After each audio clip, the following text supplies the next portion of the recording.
Kia ora, good morning. Okay, second video, because I want to try and at least make 2 videos a day. And I just let God dictate what the subject matter is going to be depending on what crosses my path.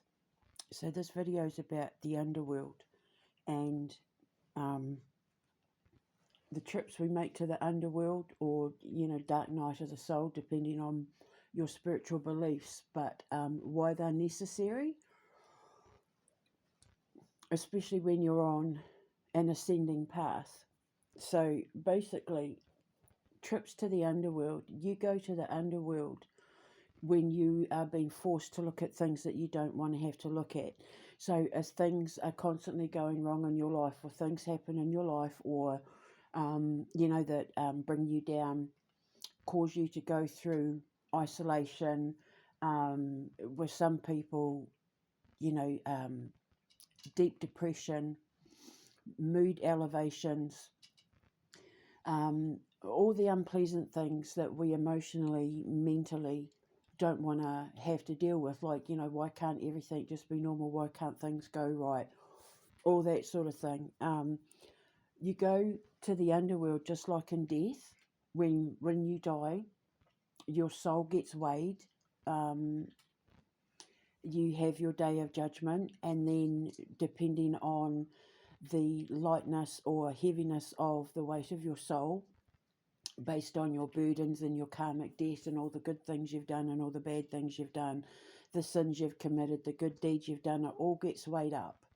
As you're starting to die and getting ready to cross over and be reincarnated, and we are all reincarnated. There is no such thing as a new soul. Every single man, woman, and child on this earth, even animals, are all reincarnated, because atoms have to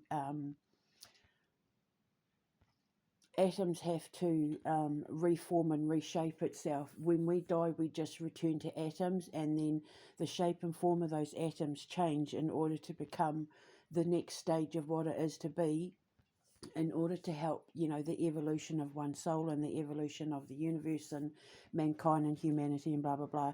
So, and the reason why I say that is because I saw a video pass through my feed that was 8 signs you've been reincarnated. We've all been reincarnated. Atoms reincarnate. They just change shape and form depending on their next stage or purpose. Every atom becomes something new once it's broken down. It basically gathers the information it needs in its present form, and then when it's broken down, it degenerates and then regenerates to become the next thing. Like humans and animals, and that when people die, when they've been dead for longer, sort of 100 years, all the graves that you see that are over 100 years old, all the atoms of that person have now become everybody else on the planet. That's reincarnation, okay? So every single one of us is walking around with Queen Victoria atoms, and Shakespeare atoms, and Alexander the Great atoms, and Mary Magdalene atoms, and all of that. It's what we do with it that matters in this present form. So anyway, trips to the underworld.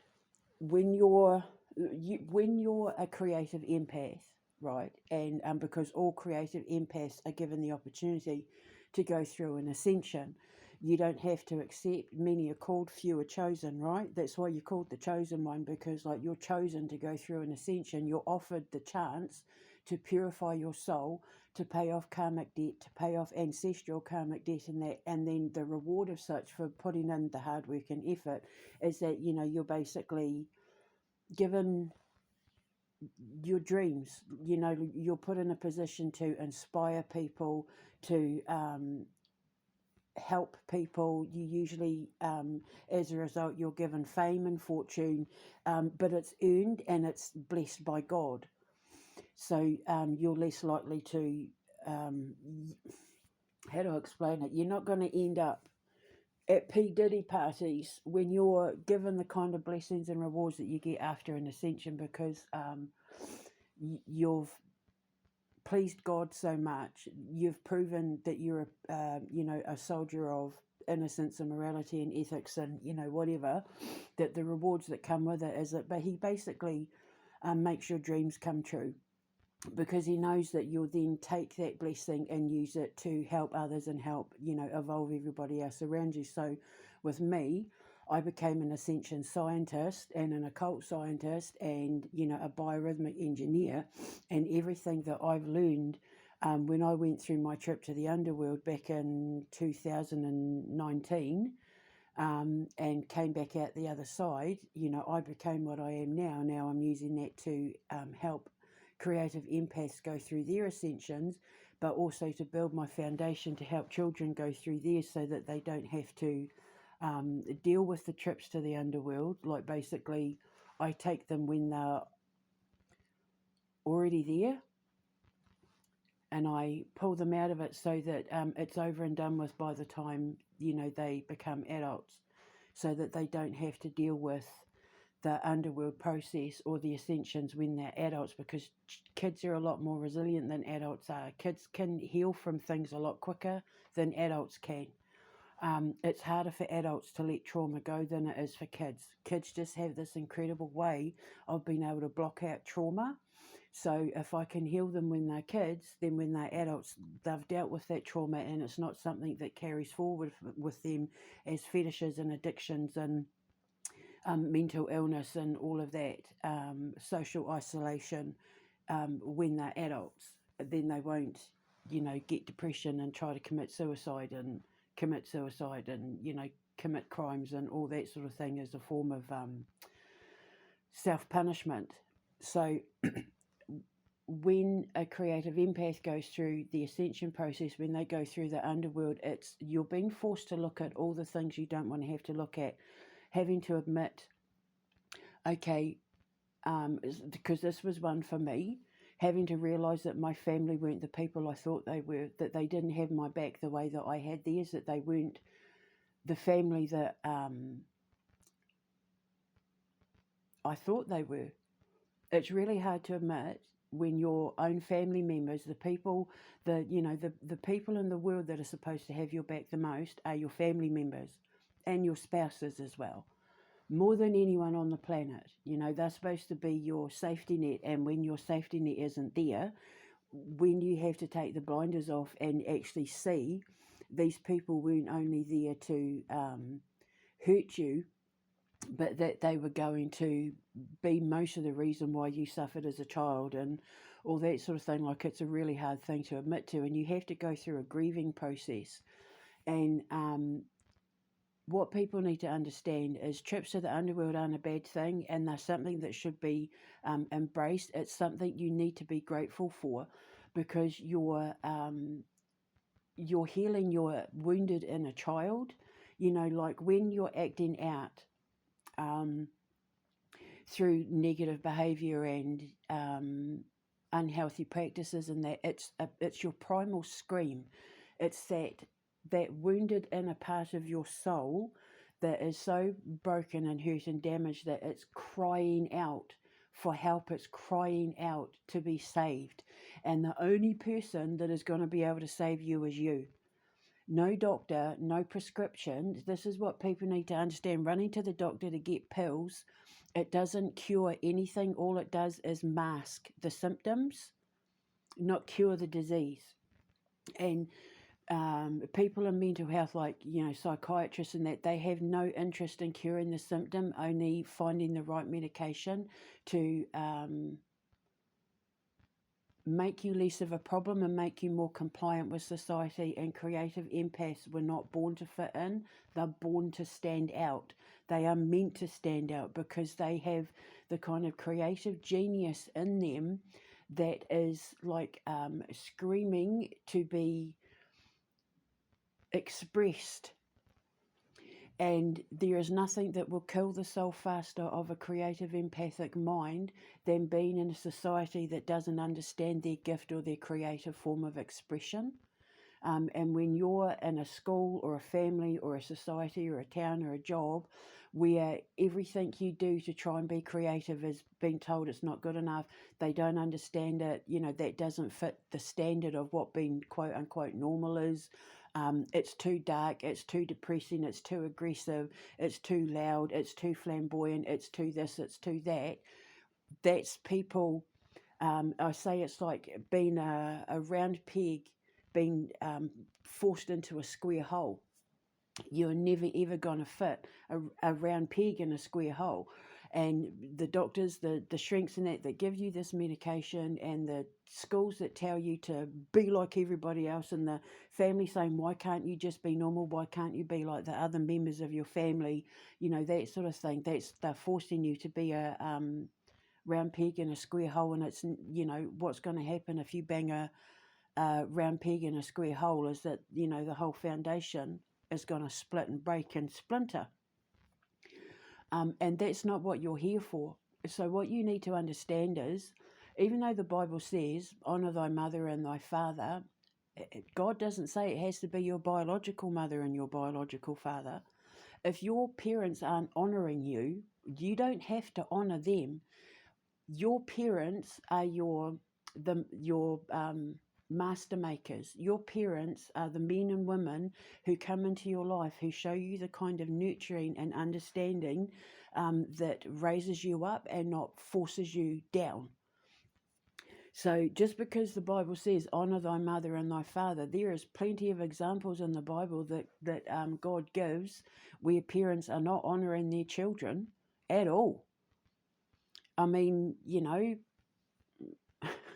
sacrificing their kids, selling them off, putting them into slavery, incest, that sort of thing. So, yeah, there are plenty of examples in the Bible where parents are not honouring their children, but there are loads of examples in the Bible where God is putting the child before the parents as well. So, yeah, your parents are the ones who raise you to be the best version of yourself. My mother was physically abusive, but I forgave her and she made up for it in other ways.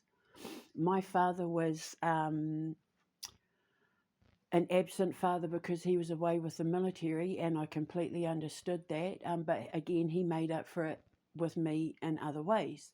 So I'm okay with that. I learned to balance that out. And I know that if my parents were alive today, when my husband and ex-husband put me and my boys through what they did, my parents would have been the first ones there to protect and defend us. My father would have gotten the money together to bring me and the boys home, and, you know, they would not have tolerated what I was put through.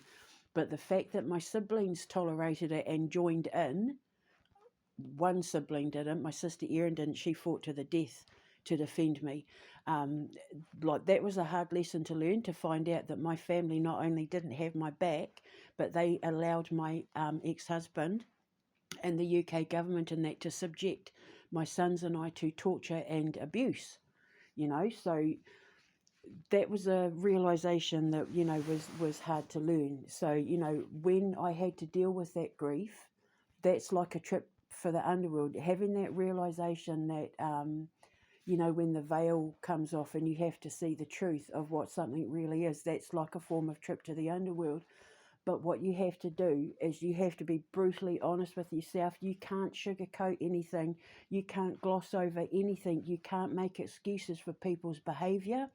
All you can do is admit that it happened, recognize that it happened, and then forgive them so that you can heal for yourself. It's not about forgiving them so that you can all, you know, go on and pretend like nothing happened or anything like that. You forgive them for your own healing. It's for you, not for them. I will never be able to have contact with my family again. I've forgiven them, but the damage is done. I will never ever be able to be in the company of the people who betrayed me and my sons ever again, because they're not healed, and they're the sort of people who would want to dig at it and dig at it and dig at it, because they're not healed. And when you're dealing with people who aren't healed and you are healed, it's just going to create problems that don't need to be there for you. So just accept it, heal from it, forgive it, and move on, which is what I've done. It's what you're expected to do. It's what you have to do for your own healing. Otherwise, it's just picking at a scab that just keeps opening and bleeding. And, if you keep picking at it and picking at it, you're not letting it heal.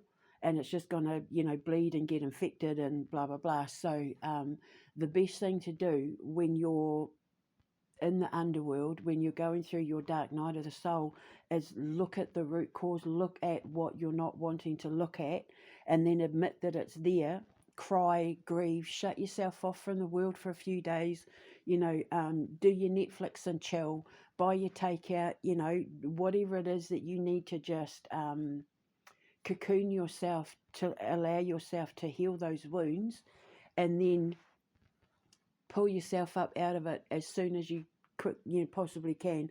Don't let yourself wallow for more than a couple of days, because then otherwise it's very easy to just stay down there and not get yourself out of it. Therefore you can't move on.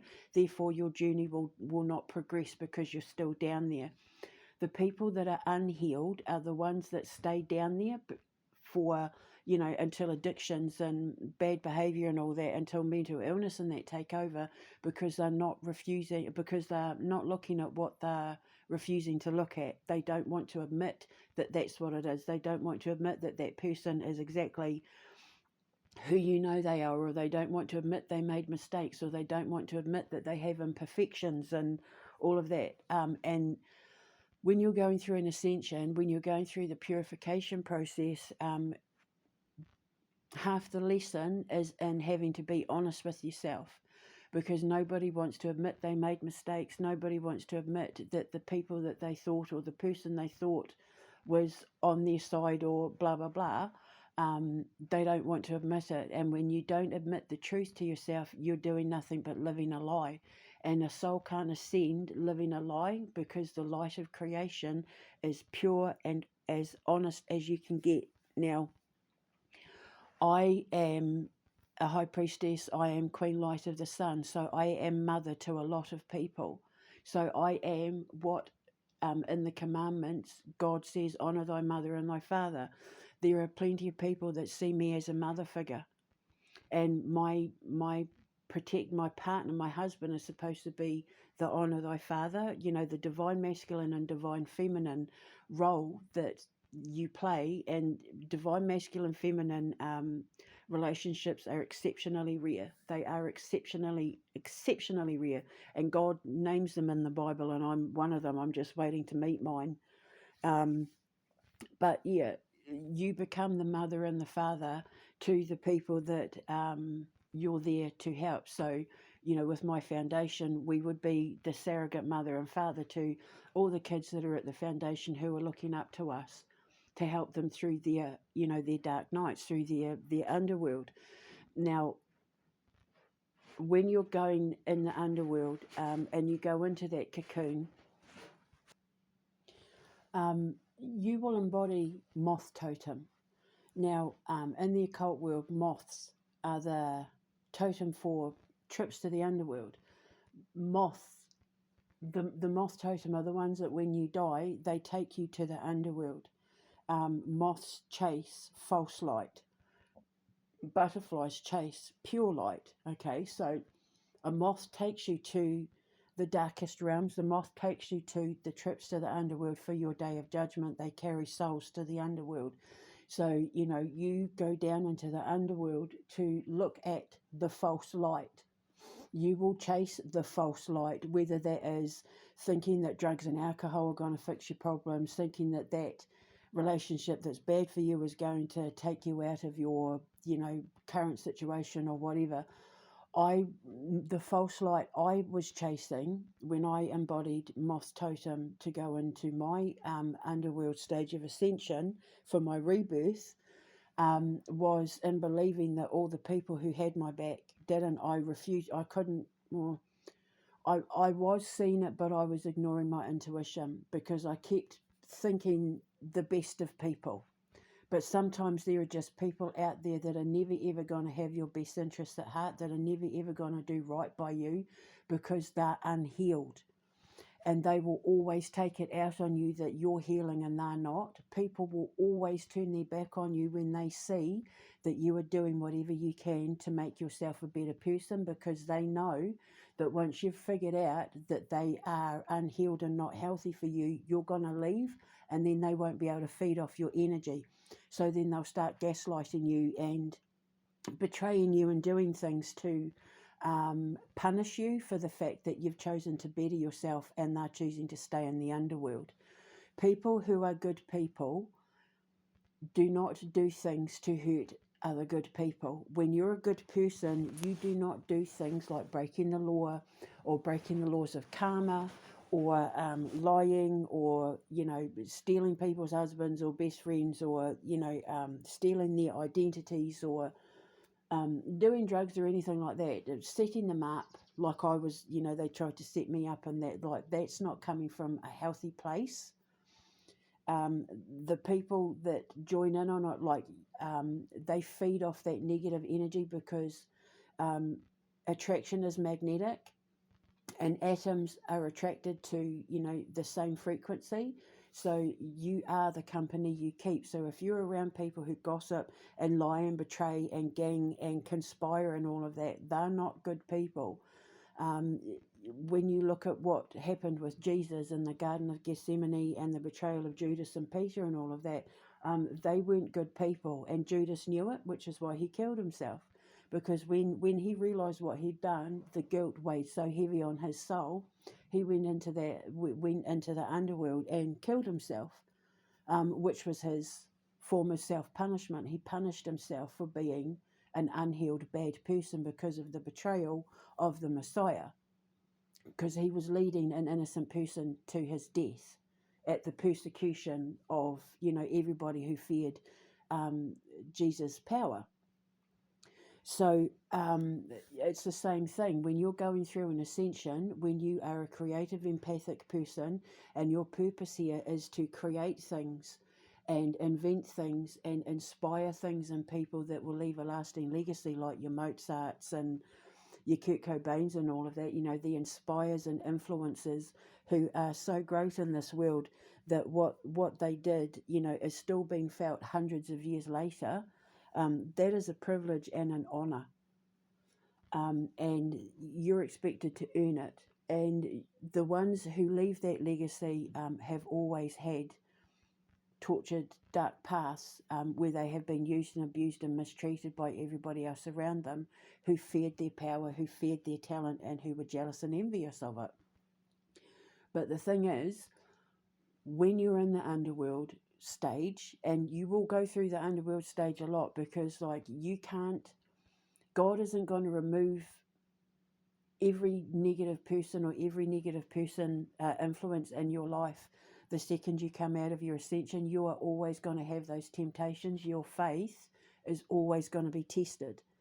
Even, in 50 years' time, when I'm running around doing all of this and I've saved all the people that I have and blah, blah, blah, I'm still going to have people who think that they can do what I do, that they're better than me, that they can take my position in life, that they can take my bloodline, that they can destroy my life, that they can prove I'm a fake, and blah, blah, blah. That's always going to happen.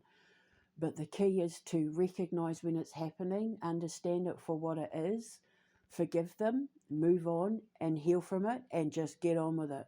Don't sit in it. It's when you sit in it that it drags you down, and then the further you get dragged down, the deeper into the underworld you go, and then it's harder to come out of it, because then you've sunk into depression, because you've found that actually, if I go to the doctor and get those pills, or the sleeping pills, or the antidepressants, or I drink the booze, or I, go out and have lots of meaningless sex or whatever, it's harder to get out of, and then the depression sinks in, because you've soaked up all that negative energy, because energy is transferable just like an STD.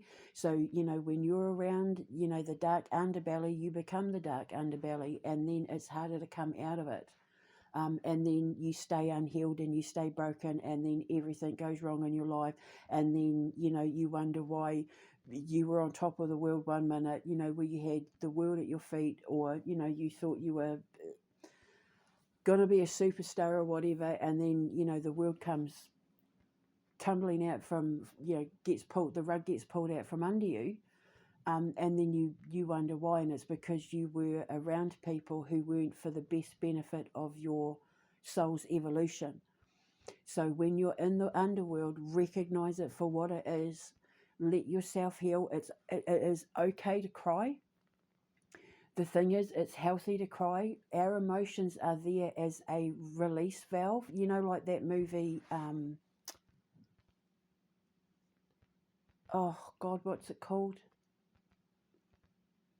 Is it that Pixar movie about emotions, all the different emotions? God, I can't remember.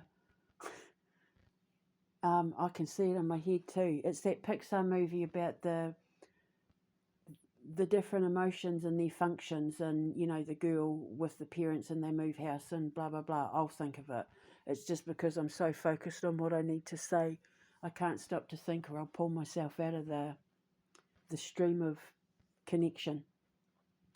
So yeah, so when you allow yourself to cry, if you need to be angry, it is perfectly okay to be angry. Marcus Aurelius is the first one to say, with Stoicism, when you're angry, there's a valid reason to be angry. Unlike lust and addiction, there's no sort of valid reason to indulge in it. But with anger, you only ever get angry because you're hurt or because you're scared, which means there's a valid reason for it. So let yourself express it, but express it in a healthy way. Punch a pillow, write the angry lyrics, write the hurt poem, get it out of you. But the point is to get it out. Don't stop yourself from crying. Healthy minds cry, unhealthy minds don't. So people who are stoic, who never show any emotion, they're unhealthy. It's not healthy to not show emotion. Our emotions are there as a form of relief, as a form of healing. They're there for our therapy. And if we keep bottling up our emotions, eventually they will come out in an unhealthy form of expression. So, these kids that are at school that are getting into trouble for drawing, dark, bloody scenes, or, they're writing songs where it's all about, expressing their anger at God or the devil and blah, blah, blah. And then they're forced to go into therapy and that because the parents think, they're going to become the next school shooter or whatever. And it's a load of bollocks. These kids aren't being heard and they're not being understood. So they're trying to express their anger. They're trying to express their primal scream in an unhealthy environment around people that don't understand them. Whereas at the foundation, I'm going to show them how to express it in a healthy way where it's going to be productive for them and not destructive. Because I know how to do it, because I speak the language of the creative empath, because I'm an ascension scientist. I know the science behind the psychological makeup of a creative empathic mind. So when you have your trip to the underworld and you recognize everything for what it is and you start to heal from it, that's when you transform and you come up out of the underworld and go through a rebirth. That's when you go into butterfly totem mode. That's, your healing. That's when you seek the light of salvation. That's when you have your eureka moment. Now I get, so that's why I did. So that's why that happened. Well, as bad as what it was, I have to understand that happened because, when I was 11, I did this. Or, when you admit it, when you have that epiphany, when you have that aha moment, that's when you go through your big bang and your whole world changes. You create a whole new universe for yourself because you're seeing things in a different light.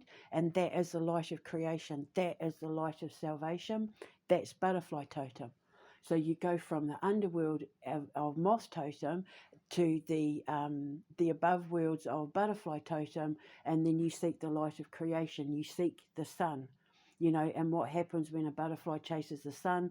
They go from flower to flower, they pollinate, meadows are full of flowers, things get to grow. It calls along the bees, who then come along and pollinate those flowers as well and get to make the honey, and then it becomes like a whole beautiful cycle of everybody helping everyone, because you're all of the same light and you're all of the same purpose, and you're all of the same ecology, and you're all of the same evolution, and then you're working together to create the world and to provide for the world and heal for the world.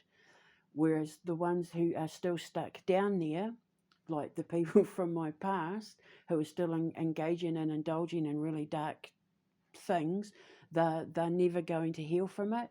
So then what happens is when your soul has no light, the further and further and further you get from the light of consciousness, your conscience is what balances out your soul. Your conscience is your scales. So you have your psychological mind, and you have your conscious mind, your conscious and your subconscious mind, and your conscience is what determines your path. Karmic law, universal law. Karmic law judges your actions, and universal law then decides where you go with those actions. Do you go up or down? Are you high vibration? Are you low vibration? And depending on, how far up or down the scale you go, will, determine what happens next based on your choices, your actions, your decisions. And if you're not being honest with yourself, and you're living a dishonest life, and you're hurting your body, and you're feeding your mind negative influences, and you're around negative actions and negative people, that eventually weighs heavy on the soul to the point where it starts wearing your body down, because the saying, the gravity of the situation, it weighs heavy on your soul. When you're around dense negative energy, it weighs on your body. That's why Donald Trump and Elon Musk are starting to deteriorate. That's why people like Keir Starmer and that's why they age fast, and they're getting fat, and their skin is sagging, and they look unhealthy. It's because of their negative. It's the sign of dissension. Once the mind goes, the body goes, and then the soul follows. So what happens is, the further away from the light your conscious mind is, when your conscience is in denial and doing things that go against, the light of righteousness and morality and ethics and all that, which the universal law is completely based on, it starts to weigh on your body. And so you'll put on weight, and you'll get sick, and you'll age really fast, and then you start acting erratically. Donald Trump is absolutely the prime example of what happens when you go through a dissension. Elon Musk as well, but Elon Musk was never an ascended being. He's the Antichrist. But yeah, Donald Trump is a prime example of what happens when you take the dark path, and now it's weighing heavy on his soul, so it's starting to show on his body. Because how you feel on the inside will always be expressed on the outside. Your body will always tell you the health of your state of mind. So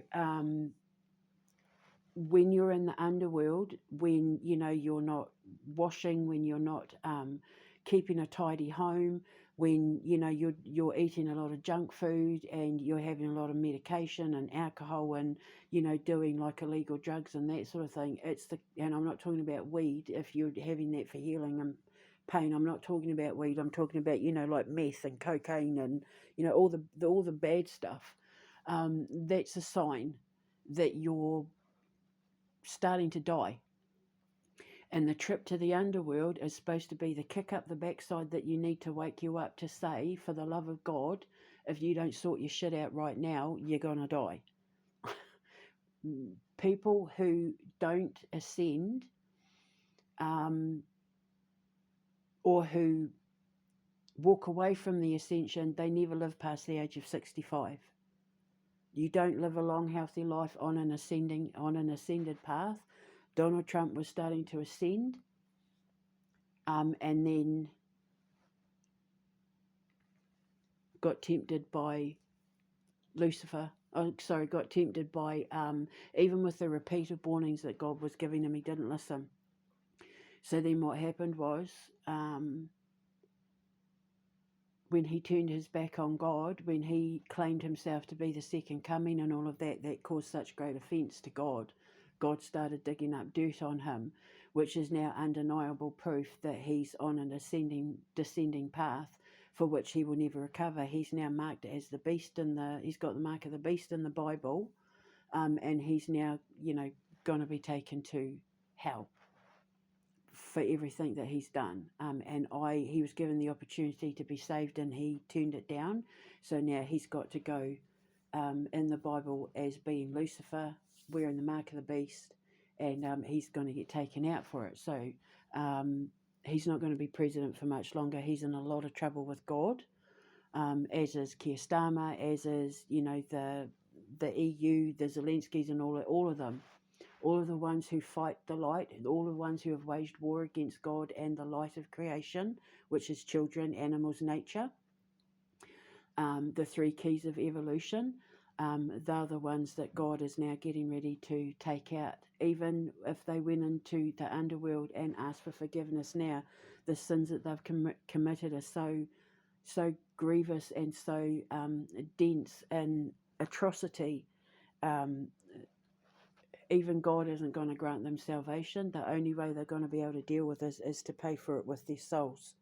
And that's what happens when you're in the underworld and you don't come out of it, when you refuse to see the gravity of the situation, the light of the situation, whatever, when you choose to stay in it, that's when it wears heavy. That's when everything starts getting pulled away, like, the Tower of Babylon comes down, Sodom and Gomorrah and all of that. That's all what he's talking about. They're people who turned away from God, who were then forced to face the consequences of their actions for choosing self over evolution, because it's selfish to only think of yourself and your needs and your wants. When you're an enlightened being, when you're a person of faith, it's supposed to be all about the greater good of everybody else and not the self. Like Jesus. Jesus put everyone before himself. And when you're on an ascending path, you're walking the Christ path like Job did. And what happened to me is exactly like what happened to Job. So it's basically the same thing. It's a test of faith, and when you're going into the underworld, it's a wake-up call to get you to look at what you're dealing with so that you can heal from it. You have to deal with it to heal from it. Otherwise, it's going to be what takes you out. It'll wipe you out. So that's just a little bit of advice there for anyone, who's going through a dark night of the soul, for anyone who's going through a trip in the underworld, especially if you're a creative empath, if you're a creative mind, and you know that you're here to make music or do art or design a thing or invent a thing or write a thing that you want to help inspire people in the future, and that when you're offered the chance to ascend, you're going to start in the underworld. It's going to hit you like a ton of bricks. It's going to wipe you out emotionally, psychologically, mentally. It's going to drain the life out of you for a reason, because you can't be reborn until you die first. And I know all about that because I'm a Scorpio. I rule the underworld. I'm an underworld goddess. I'm a high priestess. I help prepare the soul for death as well. So not only am I the rule of the underworld, but I'm also an Egyptian high priestess by bloodline. So I help prepare the soul for the afterlife, basically. But I'm doing it now before people are sick and dying, and hopefully for people that are in the underworld, I can help pull them out under it and help save them. So don't fight the process. You cannot bypass the underworld stage. You have to die in order to be reborn. You have to know the dark in order to see the light. You have to feel the dark in order to appreciate the light. You have to know Satan or the devil in order to find God. So you have to know the power of damnation to appreciate the awesomeness of salvation. Okay? So deal with it, then heal with it. Admit it, take it on, get it all out of your system. And, if there's someone that you can go to that is going to let you cry for a week on their couch and then pull you up out of it. Come on, you know, the one that's going to support you and feed you and nurture you for the couple of days that you need it, but then pull you up out of your bootstraps and say, right, come on, enough's enough, get your shoes on, we're going for a walk, we're going out for a meal, you know, whatever. The one that you can let it all out with, go to them, because they'll understand. If they love you, if they really love you, they're going to understand exactly what you're going through, because they're a master maker. They are your mother figure or your father figure. Even if you're the same age, they will be the feminine or masculine influence that you need to help nurture you like a mother is supposed to and a father is supposed to. The nurturer and the protector, you know. That's why people always come to me, because I'm Mama Bear. I'm, you know, Queen Light of the Sun. I am, you know, mother to so many people. Even my neighbours call me mum. So I'm, I'm like the mother of the complex. So, yeah. So recognise it for what it is. And then when you come out of it, thank God for the experience, because what you need to understand is that whole experience just saved your life. It literally saved your soul. So when you come out of it and you open up those beautiful butterfly wings and you get ready to fly off again, when you have your phoenix rising moment, thank your God, your gods, your ancestors, whoever you believe in created you, for the experience, because they literally just saved your life. They saved your soul. You were chosen to be saved, and that is a beautiful thing. It's just that you had to walk through the fire of purification to do it. Everything in your life had to be burnt down so that you could see the truth of your own reality. But then what it means is, once you've woken up from it and all of that is behind you, all you see are beautiful things in front of you, potential and possibility, which is, you know, what creates the evolutionary process. And evolution is biological. You cannot force evolution. It has to be instinct and intuition, which is biological. Evolution cannot be forced. It has to happen biologically, from an organic level, from an atomic level. This thing with Elon Musk and the AI and the mark of the beast and all of that, that's artificial evolution. It's not real. It is the matrix. It's a false reality, and that's not evolution. That's not advancement. That's actually the opposite. In order to evolve, you need to be free, and what they're doing is boxing people in, and you don't grow from being boxed in. So, you know, people like me and my brothers and that are here to set souls free, let them run wild and free through the meadows. Okay, so I've got to go now because I have to leave in a few minutes. I think an hour or so. I've got to head out. So I will speak to you later, and just remember, hold your head up high, be honest with yourself. The only way you're ever going to heal and survive is when you're honest with yourself, and that includes having to be honest with the people around you and be honest about the people around you, and also your own behaviours. And then once you do that, honestly, I'm telling you now, your whole world will change like boom in an instant. Okay? Don't let yourself wallow in it. Don't become the energy that you're trying to escape from. So I'll speak to you later. I'll hold your head up. Hold your head up. I said I'll hold it. Well, I will hold your head up high. Hold your head up high. Remember, you're loved. You are loved. I promise you. God wouldn't be doing all this if he didn't love us. And I'll speak to you later. Ka kite anō. Mwah.